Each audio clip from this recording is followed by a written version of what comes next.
All right, so we're going to look at Arizona versus Oregon State. And the first thing we're going to look at for Arizona is their way they attacked the zone of Oregon State.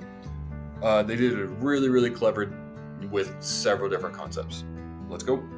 So the first way we're going to look at they attack the zone is Oregon State kind of plays like it's almost like a 3-2, but they have a lot of players that stay up, and when the player goes down, they really didn't communicate very well. We're going to discuss that more later, but this was not communicated that these players exchanged right here. But that being said, some big concepts against any kind of zone, whatever it is, get the ball into the middle. Getting the ball into the middle gets the good offense. Force two players to guard you and make quick passes is another good concept. So Ford does a great job. Shot fake gets the player out of position, means that somebody else has to help in. So you help in. There's a great. This is what no look passes should be. Instead of this like flashy no look that doesn't actually cause anything. This is a no look pass that actually accomplishes something because Ford thought the pass was going to go here, and so he jumps out this way, which means you have an easy bounce pass that the defender's not expecting. Gets the ball in the middle. Another great bounce pass and an easy layup is because of it.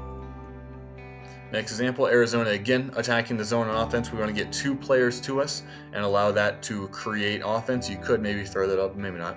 Ballo's athletic enough that you like him as a big up on the perimeter. I like that. Use the ball screen to create this player to move over, which means you have an easy, again, nice bounce pass. Two offensive players, one defensive player. That is an opportunity for a good shot. And Ford does take a good shot, even though he misses this. That is still a good shot for Arizona. Very next possession. Again, we're looking the same thing. Create mismatch. Again, this is why I don't like Oregon State's defense. This dude's just chilling down here by himself. It's like everyone is clueless as to the communication. They're just kind of posted up here, and it's just not good defense in general. So 5 does a good job, acknowledges it, gets the ball down here. The big is semi-ceiling. You literally have the two closest players to the rim right now are Arizona players. And one of them has the ball. So 22 has to guard 2 players. That's not going to wind up well. Larson does a good job, gets to the inside, and again, another easy finish. This is our last example right here. Arizona, again, attacking the zone right here.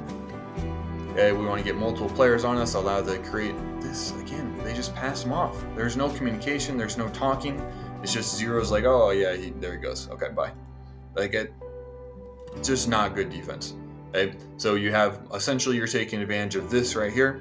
You have Caleb Love coming around the outside, which means that this player has to choose one of them, and essentially you're faking like you're going to go to Love, which means you drop it off to the inside.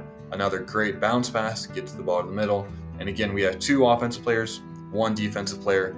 That is an opportunity for success, a good pass, and a good finish, or not quite finish, but he gets fouled at the rim. Arizona did a great job of attacking zone this game.